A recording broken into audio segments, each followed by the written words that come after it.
Hello guys, this is Shar. Thank you for returning. Now this short video is about a music producer by the name of Ryan Leslie.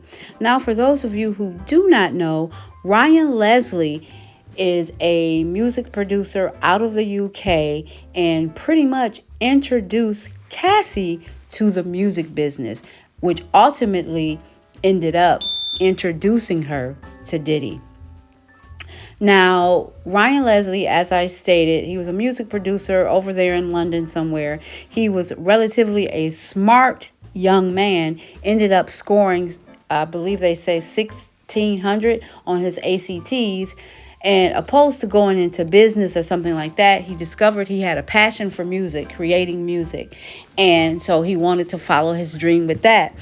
Ultimately, he decided to start a MySpace page. Just to tell you how far this goes back. Like, when was MySpace even popular? I don't even remember. I think it was before I even got into like social media or whatever. But I can't even remember when MySpace wasn't popular. Like maybe 2016 or something like that. 17. I don't know. Maybe even before then. But anyway, he had a MySpace page. Really didn't have any movement on there. Like I said, he was just kind of like a guy from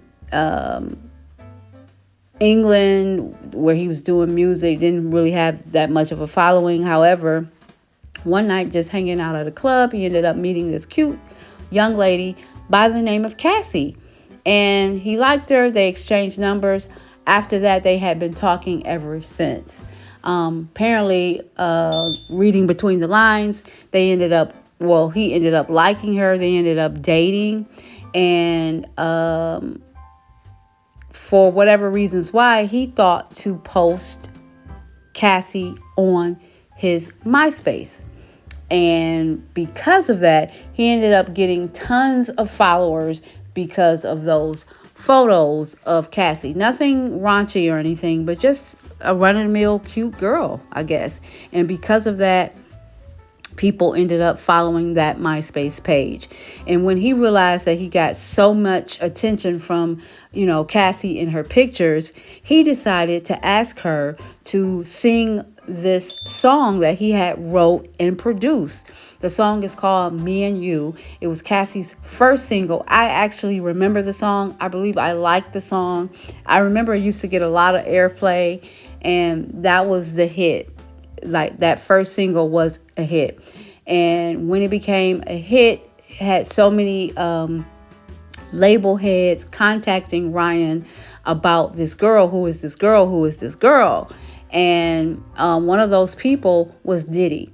And apparently whatever Diddy said or offered Ryan Leslie in terms of money, contract, he liked it because he ended up going with the proposition from Diddy and Bad Boy Records. Now, I have a short clip of the first interaction from Cassie with Diddy, her being an impressionable young woman. At the time, she was still with Ryan Leslie, so she's over there sitting with Ryan Leslie, and Diddy is at the head of the table with all the other label people and Bad Boy executives that work for Bad Boy, discussing her career and the popularity of the song and just how well they think that Cassie will be on this label. Let's check it out. For me, how focused and excited I am about the project. I wanted, Cassie to, everybody to meet Cassie. Y'all know that's Cassie. And hear the story directly from Miles. And then really get down to some business about, just so we can be on the same page of what the plan is, as far as from Tommy's concerned, and from where we're concerned as also a label. And Warner Atlantic, so everybody's on the same page. I think the best thing to do is to kind of give an overview or a history of how we came to the project.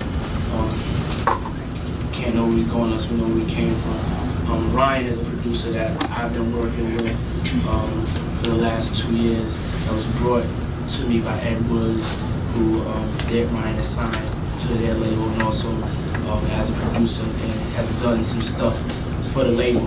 And somebody's like one of my go-to people. New actors just needing records right away. Somebody that can go in the trenches, musical genius, new age Teddy Riley, Dr. Dre, Quincy Jones, Pharrell, but to his level, in his own way. But he had something else that was very important that attracted me to his situation, which was he had a new global outlook. He had a record that he didn't put out here, and he went and started going over to Europe and doing shows and starting to build a following over in Europe. And I took notice to that because I didn't really see a lot of artists that would have the ingenuity to do that. So when he was doing that, I heard he also had a young lady that was with him named Cassie that had a record out. And I started hearing this record that was haunting me in the clubs. And it was, it was Cassie's record, Me and You. And I would hear it everywhere I was at. And so I kept asking what record is that, and Glenn told me that it was Ryan's act, it was Cassie. When I saw her and I met her and I saw this DVD on her, hopefully we could play that. That's what kind of made me like really fall in love with the project, because I saw something more than just records. I saw something that there was a personality there. There was something that, the whole world could fall in love with. Yeah, so as you can see, Cassie was extremely young then. She was very young and impressionable. You heard Diddy when he said Ryan Leslie had someone else with him that he presented to me by the name of Cassie. Did you hear her over there? She was like, "I'm Cassie, that's me." Really goofy. But she had no idea, absolutely no idea what she was in store for the next 20 years dealing with Diddy. Diddy essentially just ripped this girl away from Ryan Leslie.